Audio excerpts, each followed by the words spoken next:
Welcome to episode 2 of the Fused Logic Podcast. I'm your host, Walter Schwabe. Today we're talking with Neil Patel. Neil is a serial entrepreneur, to say the least. He's started Crazy Egg, Kissmetrics, Quick Sprout, Hello Bar.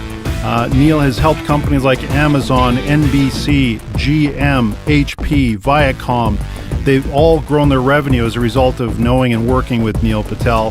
He's driven over 800 million ready-to-buy visitors to the client websites. I mean, it's just, I'm sure he's probably past 1 billion by now.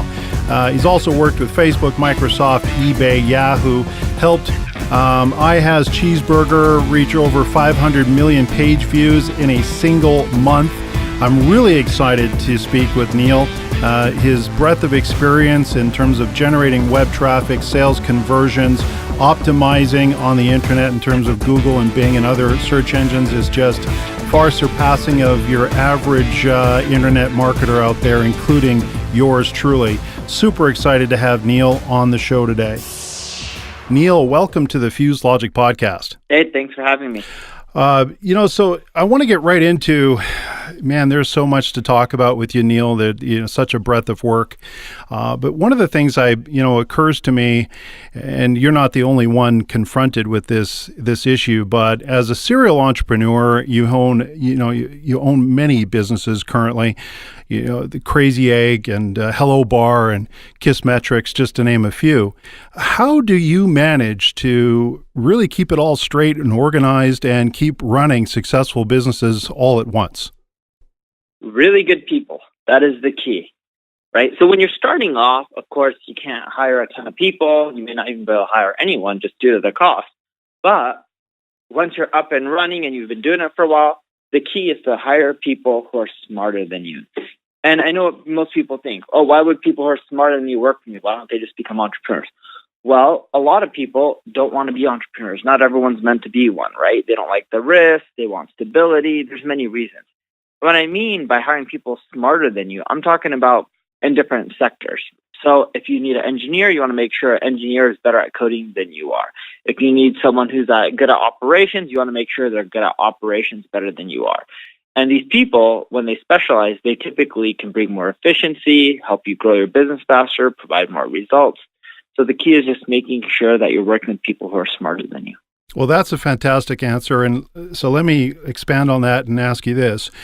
You have been named the best marketer in the world by more than one publication. You've been recognized by President Obama for your success and still being under 30 years of age. Help me understand, who do you look, if you're going to hire a smarter marketer than you, Neil, who would that have been? Yeah, so I don't necessarily, if I'm looking for a marketer, I won't go and try to find a marketer who's a generalist. I'll go find, for example, I work with a copywriter named Armand. He's better at writing copy than I am, right? That's what he specializes in. So I'll piecemeal it and find people who are really good at specific tasks. Okay. So if you want, pay-per-click, I use a guy named Stoffel. He's better at managing Google AdWords campaigns than I am, because that's all he does day in and day out for 40 hours a week, and he's been doing it for I don't know how many years, right? While me, on the other hand, I know how to use AdWords. I'm good at it, but it's not like I'm in the AdWords console for 40 hours a week.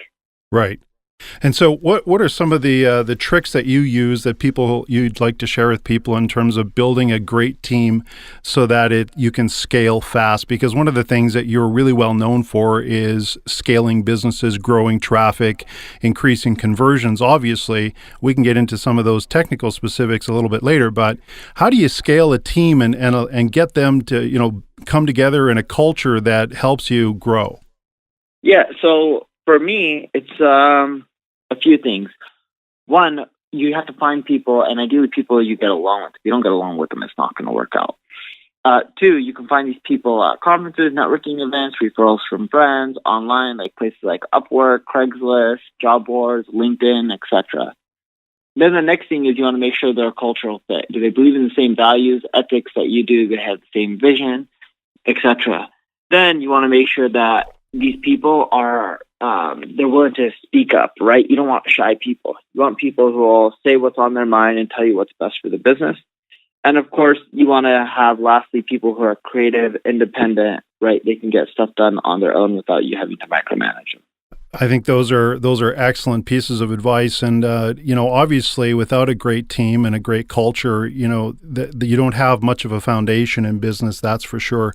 Speaking about your vision and those kinds of things, a friend of mine, Guy Kawasaki, he likes to talk about companies having a mantra, not so much a mission statement, and he likes to break a mantra down into sort of 3 words. For example, he talks about Wendy's.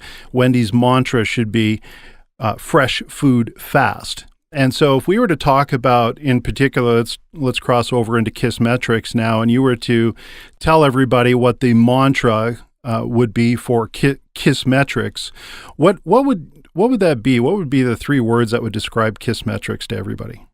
So the 3 words would be help increase lifetime value, right? I would say LTV as one word, but help increase LTV. Because Kissmetrics is a tool that pretty much helps you keep your customers longer and maximize your LTV. And so when you got into, you decided, and I've done some research on your career, Neil, and certainly in preparation for this chat. But one of the things that strikes me about everything that you do, you seem to measure everything in every business that you own. And I think that in itself is a massive feat. So congratulations on that. What was it about, getting into the analytics business that attracted you to it? I'm a data guy. I love crunching numbers, analyzing data, patterns, etc. I've always been good at math, and for me, it's what intrigues me, right? Like, as a little kid, I would go into like CVS or Whole Foods or you name the store. And if I saw a lot of people, I'd be like, how much does the average customer spend? How many customers go to your register each day? And then I'll look around the store, count how many registers. I'm like, I'll try to figure out how much revenue they're doing. How often do they see similar customers, etc. But numbers and data have always just interested me. And that's why I got into this space. So 2 things. Number 1, kids, if you're listening, stay in school and be good at math. Number 2 is help me understand and help the audience understand what separates Kissmetrics from your competition. So what separates Kissmetrics from the competition is one thing. We make it easy, probably not the easiest to implement, but we make it easy to understand what causes your customers to keep coming back and buying more. It's that simple. That's what we focus the product on. We don't try to add too many features, and we try to help you just do that. Well, that's pretty important. I mean, obviously, it's a whole lot easier to continue to sell to existing customers than it is to go out and find new ones. And so you're really tapping into the premise on that for sure. What, in terms of the killer app, tell us a little bit about the technology itself without giving up any secret sauce. But, how would you rate the user interface and how it, delivers the metrics to the user? Yeah, the user interface could be easier to use, right? Just being fully transparent. I'm a pretty blunt guy. But the information that you're given is awesome. It really can help you determine how to improve business. I remember Air Canada, when they started using us, we were trying to help them determine which of their customers will not only come back, but what seats they normally book. So then that way they can just be like, oh, Neil usually likes sitting in a window seat close to the front. So when we book him a ticket, let's just show him these options by default for seats, right? For example. And here are the most common routes that he flies. So let's just show these routes at default.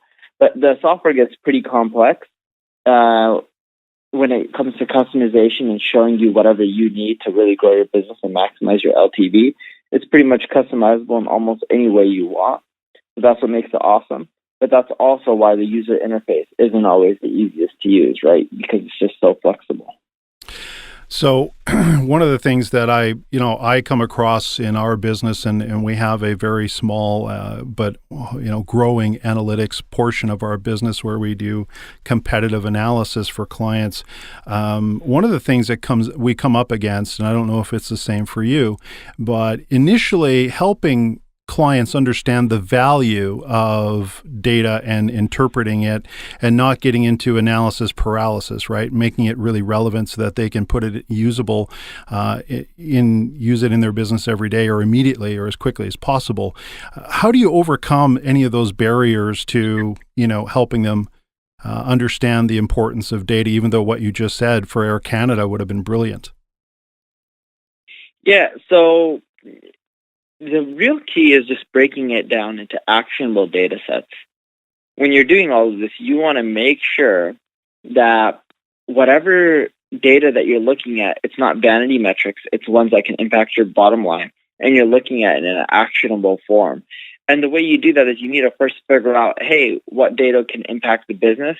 And based on that, what should we be looking at, and how can we make sure that it's actionable and we can use it to actually make changes versus just getting simple insights that we're not going to do anything with?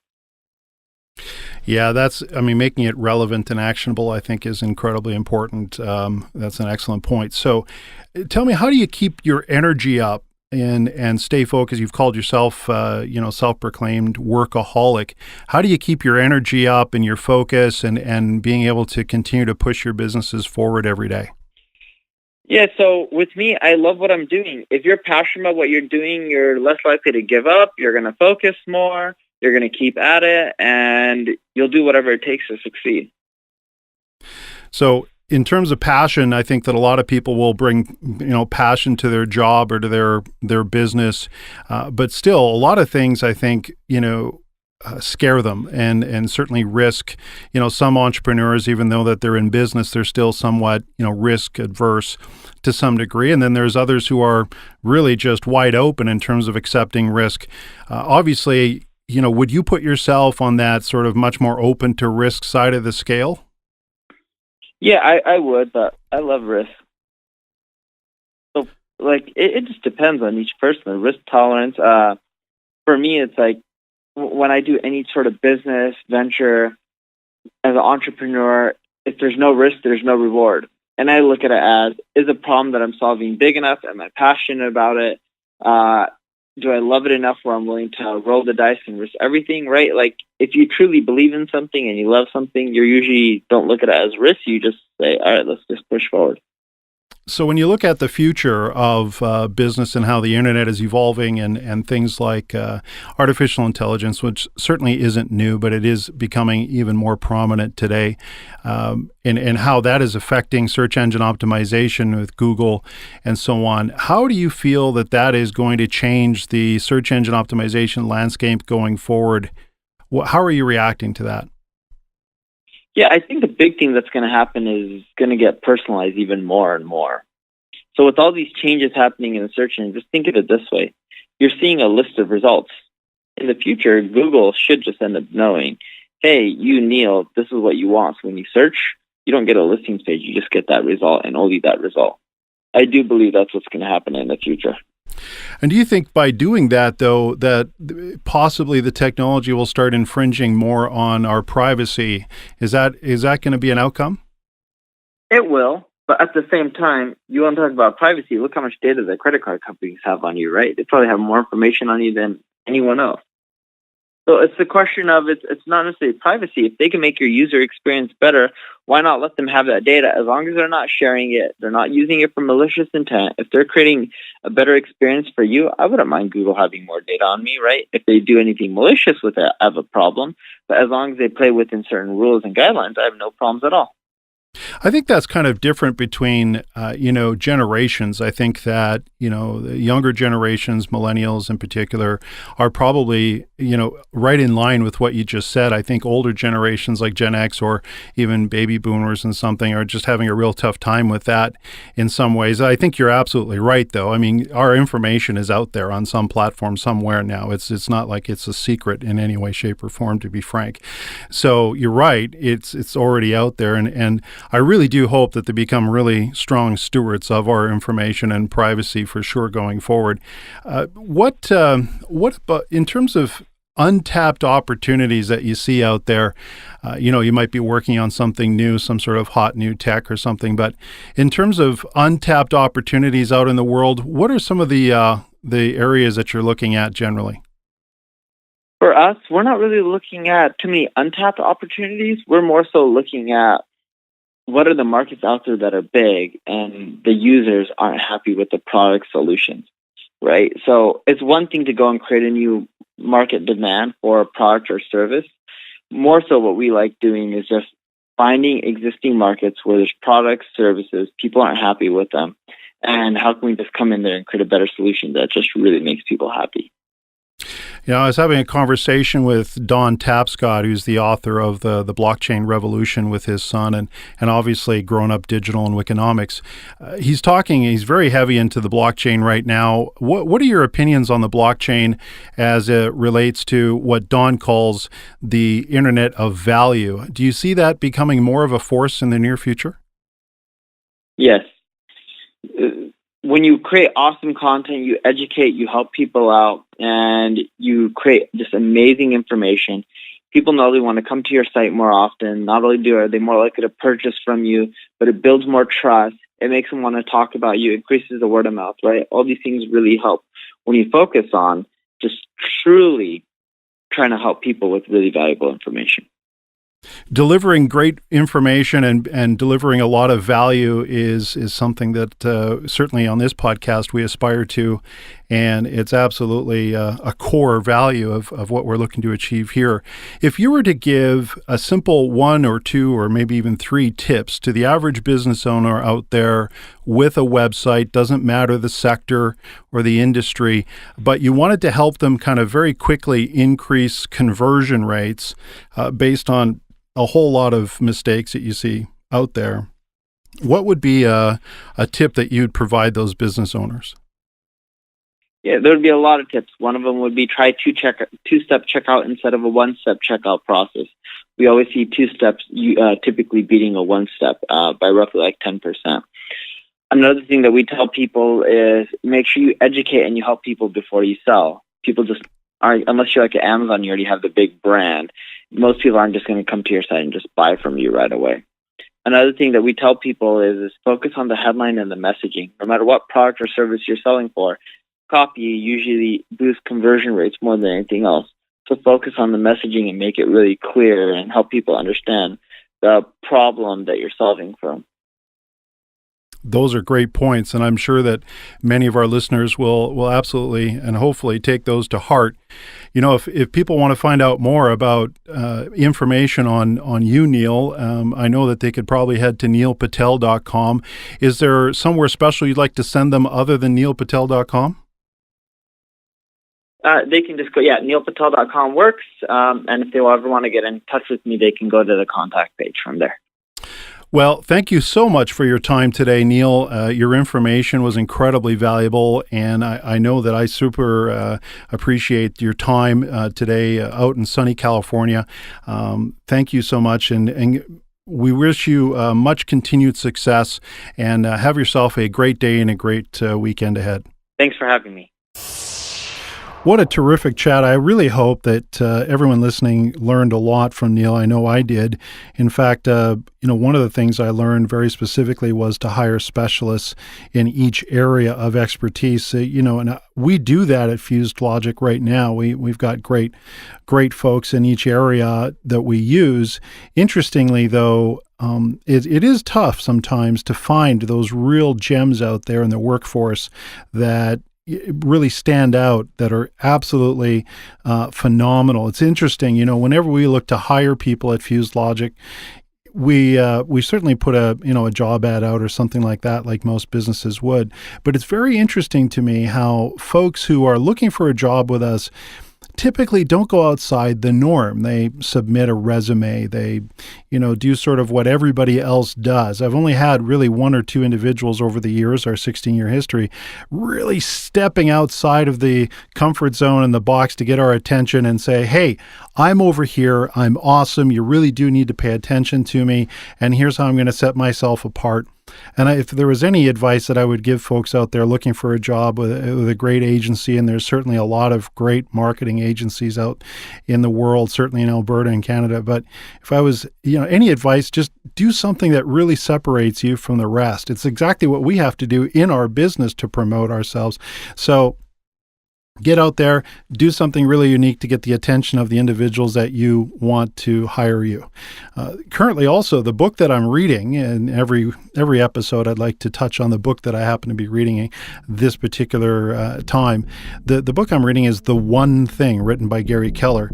It's fascinating, actually, how much he drills into just eliminating so much distraction in your life and really just narrowing the focus. And certainly there's more to it than that. But so far I'm really enjoying that book, and maybe one day we'll have Gary on the show. My client showcase for this episode is acclaimed heating, cooling, and furnace repair in the Edmonton area. Kevin and Tammy Lackey are just absolutely, first and foremost, fantastic people. They run a wonderful company. Their employees love them, I think, and it shows in the results that they have out in the business world. People have really highly rated these folks. It's such a pleasure for Fused Logic to be working with Kevin and Tammy and the entire Acclaimed crew. So if you'd like to know more about them, head to acclaimedfurnace.com. Special thanks to Tom in the booth for helping us pull the podcast together this week.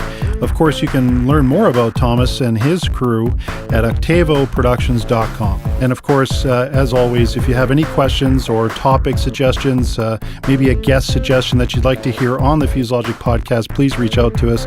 info@fusedlogic.com would be a great way to do it. Again, we spoke with Neil Patel. You can check him out at neilpatel.com.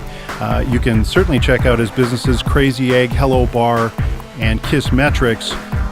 This has been absolutely a wonderful chat with Neil, and we've talked a whole lot about analytics. We've talked about success traits that he in his life and business have had, and shared those with us. If you'd like to know more about this podcast, you can head to fuselogic.com/podcast. Again, look for the secret download. We'll be providing some really interesting information there on the page that you can download just because you were listening to this podcast today. And just a quick reminder to head to newbeginningsmexico.org to make a small donation today, help children stay in school, and help people build businesses that will break the cycle of poverty. Thank you so much for sharing your time with us. This has been episode 2. I'm your host, Walter Schwabe. And remember, you're made to thrive.